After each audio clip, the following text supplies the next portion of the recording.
Good morning, everybody. Welcome to Monday 5 Live. I hope you're having a great start to the week and that you all had a great weekend. I'm not so sure about this time of year, to be honest. I don't like it when the clocks go back. I prefer the summer. So this time of year is always, it kind of is a little bit of a downer for me, actually, but I always just try and make the most of the situation and, find the positives in it.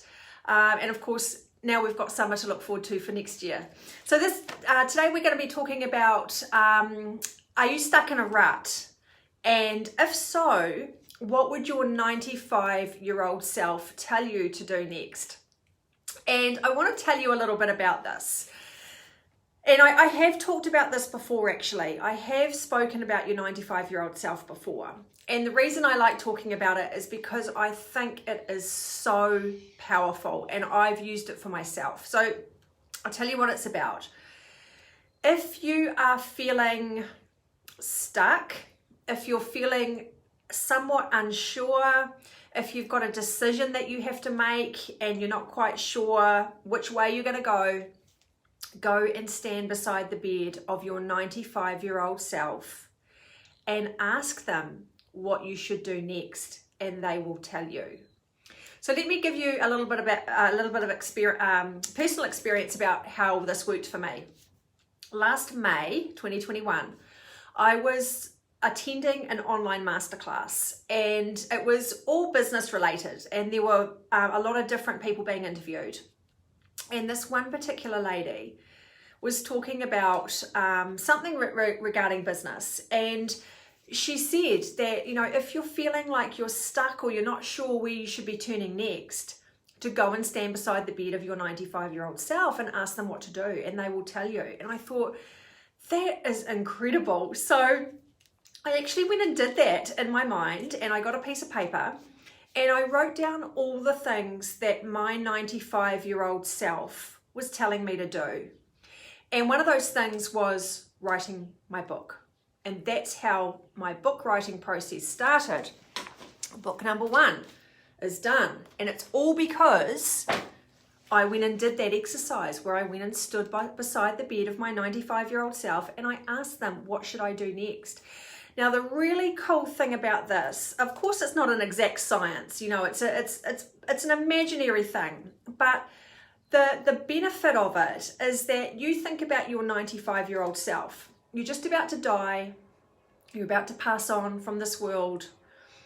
Think about the amount of wisdom, life experience, and knowledge that your 95-year-old self has. And not only that, your 95-year-old self has the benefit of hindsight. So they are able to look back and go, yes, you should have done that. This is about picturing yourself when you're about to die and looking back and not having any regrets. This is what this is all about. So a big part of this is about your gut feeling. And we talk about gut feeling quite a lot in our business because it's so important. So if you're grappling with something, of course, this whole business of ours is related, everything that we do is related to health and well-being. So let's give an example in terms of health.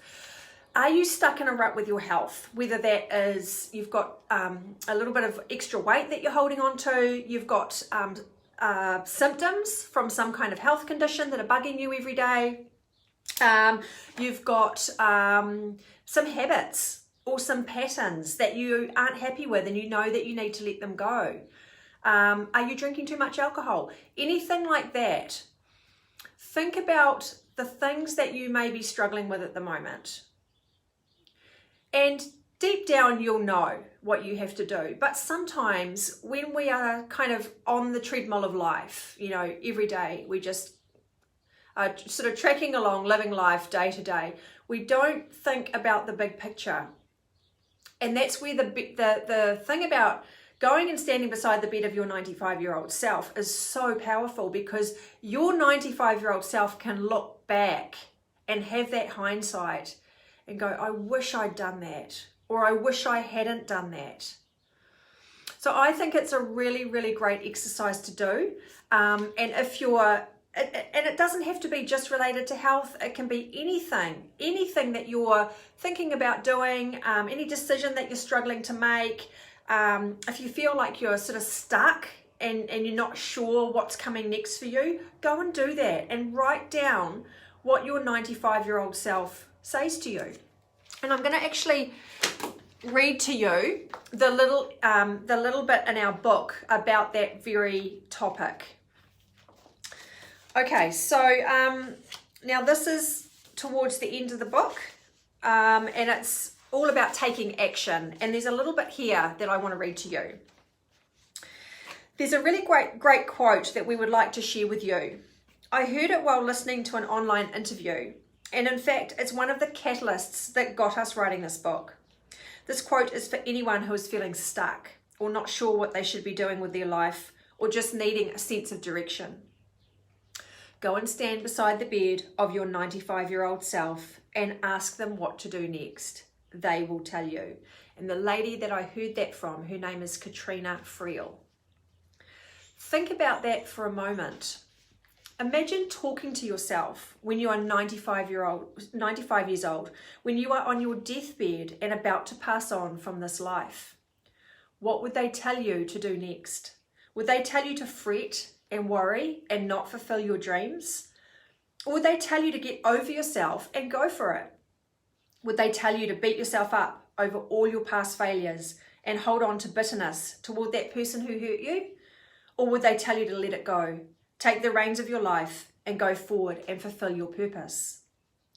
What would they tell you to do about the state of your health right now? Would they tell your exhausted self to sit on the couch with a packet of potato chips and a glass of wine? Or would they remind you that life passes in a flash and that you're in control of your destiny? Go and ask them, they will tell you. Another variation on this theme is to write your own eulogy. Think about what you want people to say about you when you die. What kind of legacy do you want to leave for your loved ones? This can be a very powerful motivator to kickstart change because no one wants their eulogy to say that they sat on their backside too much and wasted their incredible potential. And I love that one as well. The whole eulogy thing where you imagine someone standing up at your funeral and reflecting on the kind of life you had and the life you lived and what kind of person you were. That can be really powerful as well because it can highlight to you where you might be falling short right now or where you're not stepping up to the plate and actioning those things that you know you need to do or you want to do. So do that exercise as well. Do the 95-year-old self exercise, but also do the eulogy one. We think about what do you want people to say about you when you die. You don't want people to say that you had all this potential and you wasted it. Of course not. So some food for thought for you today. And before I go, this is going to be a nice short one today. I just want to leave you with a final thought, and that is, you know, when you think about what you want to do in your life, and none of us want our lives to pass us by and feel like we're not, you know, achieving the things that we want to do. People tend to overestimate what they can achieve in a short period of time and underestimate what they can achieve in a long period of time. So I'll say that again. People tend to overestimate what they can do in a short period of time and underestimate what they can do in a long period of time. So think about that. And this goes back to what I said a couple of weeks ago. Time is going to pass anyway. So if there's something you want to do, if there's something that you know you need to do, whether it's for your health or for anything else in your life, time is going to pass anyway. So why not take advantage of that time? Do the thing that you want to do. Don't underestimate what you can achieve over a long time frame. What can you achieve in 2 years, 5 years, 10 years? And it's all about being able to go and stand beside the bed of your 95-year-old self and be happy with the life that you lived. Be able to look back with no regrets and say, yes, I did everything that I was put here to do. I fulfilled my purpose, I fulfilled my meaning, and I lived a wonderful life. I'm going to leave it there for you today. We'll catch you same place, same time next week. I hope that was valuable. If you do go and do that exercise, whether it's the 95-year-old self exercise or the eulogy, please let me know. I'd love to hear what you came up with. Thanks everyone for watching. See you next week. Bye.